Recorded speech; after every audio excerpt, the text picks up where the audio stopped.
Aishlyn, welcome back to Collection Cutdown. Today's video is another bonus video because it's another movie I haven't seen before, and I don't think anyone who follows this channel will be surprised to find out that it is Alien Resurrection. This is the movie in the series that gets the most flack, and I can see why. The thing about this film is that ultimately I just found it very silly. And silly is not a thing that I generally associate with the Alien movies. It's not something that I necessarily mind. I have said before that I actually like action movies that don't take themselves too seriously. But in this, it was a total mismatch in tone to the previous three movies. I think this is most obvious in the fact that there is a lot of swearing, and also the one-liners, my god. I know a lot of people love Joss Whedon, and I've liked some of his stuff as well, though I'm becoming less fond of it as I grow older. But I think he was just totally the wrong person to write a film like this. He's gone on record saying that even though the director shot the script as he'd written it, he feels that like they shot it wrong. And I can see why in some sense, because a lot of Joss Whedon stuff has this very quippy, flippant tone. However, they did try and bring serious elements into this film, so it wasn't all fun and games. And I can see why it's a mismatch of franchise, director, and writer, because none of those things seem to match together, and it's why this film is so tonally odd. Apart from the swearing and the quippiness, I think there are other reasons why this is a very bad match for the rest of the films in the series. It gets too far away from its horror roots. There's a number of ways this shows, and I think the main one really is that there's too much of the aliens in this. It's clear that the budget had finally caught up with the ideas of the film, but it meant that you saw the threat, and rather than it being this slow, creeping build and, you know, only getting glimpses of the aliens in the shadows, you actually just get these full shots of it and loads of them, and I think it really took away that sense of hidden menace that really made so many of the films great. There was also the issue that, frankly, not enough people died, so I really didn't get a sense of the menace that this alien had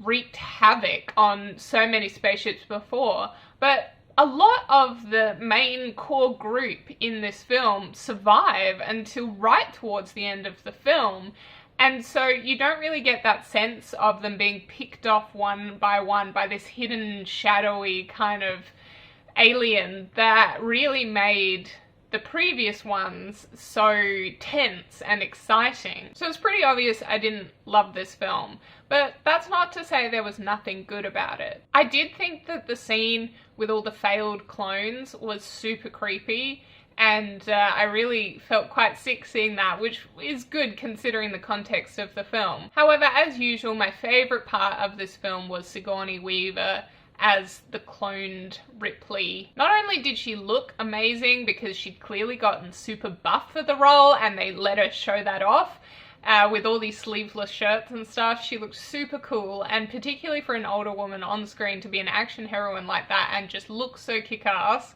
that was amazing. But she also did a great performance, because that subtle menace that she projected that kind of hinted at there being something wrong with her, that was really good, and I actually really kind of wish that the script had leaned into that more and just let her be full villain. I gave Alien 3 a bit of flack for messing with the mythology, but in general I don't actually mind that.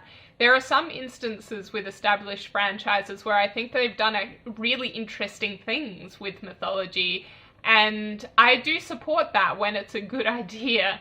And I think turning your hero into a villain is actually a really interesting way to revitalize a franchise, and I kind of wish that that's the route that they'd gone with this. I was kind of hoping this movie would be about Ripley kind of being a sleeper agent, sort of like what the alien itself does, where it implants something within a human host and then bursts free.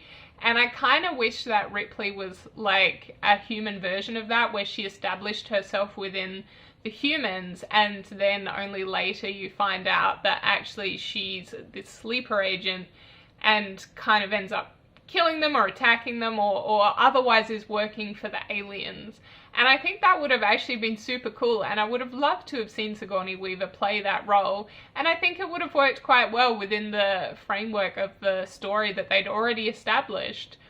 However, you know, I don't always get what I want, so I'm left with this film. Visually, this also had some interesting elements. I quite liked some of the spaceship designs, particularly the room where Ripley was being held that had the glass ceiling on it. I thought that looked kind of cool. So I kind of missed the dirty, small, cramped spaceships from the original films. I kind of get, you know, it's 200 years in the future. I understand why they wanted to differentiate themselves and establish that technology had improved and things like that. So I can see why they would have gone a different direction with that. But again, I think it sort of took away from that sense of horror and the shadows and darkness that I think worked really well in the previous films. The corridors were big and wide and well lit, and it's like, well, you know. Winona Ryder also gets a lot of flack for this film, but I didn't actually have any problem with her. She was fine. I didn't think she was anything special, but, you know, she wasn't offensive to me, as she obviously is to some people. So depending on how you feel about her may also influence how you think about this film. Ultimately, I don't think this one is quite as bad as I was expecting it to be, but I was expecting it to be pretty damn horrible. I think because my expectations were so low that part of me actually enjoyed this one a little bit more than Alien 3, but mostly that's because I was less mad about the whole Hicks-Newt situation, because this was a cloned Ripley and so I didn't care so much. And there were some entertaining parts to it. I think having a bigger budget, as it must have, was both a help and a hindrance in some senses. But ultimately I just couldn't get past the tone. Having quippy one-liners like, "Real nice party, ain't it?" when they're being attacked by aliens. Like, that's not an alien movie. Like, that's a low-budget action movie.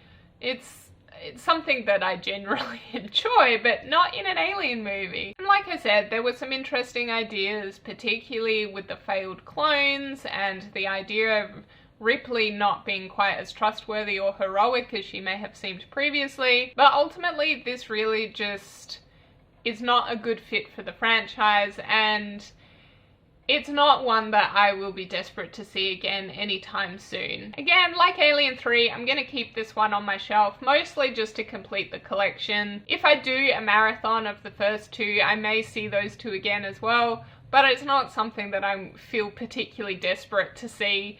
I think maybe I'll just stay with the happy ending of the second movie. So which is your favourite movie of the franchise? And how do you feel about this much maligned fourth entry into the series? Like, subscribe, leave a comment. I'd love to talk about this series with everyone. I love hearing from people about movies and TV, so feel free to comment. Otherwise, bye for now, and happy watching.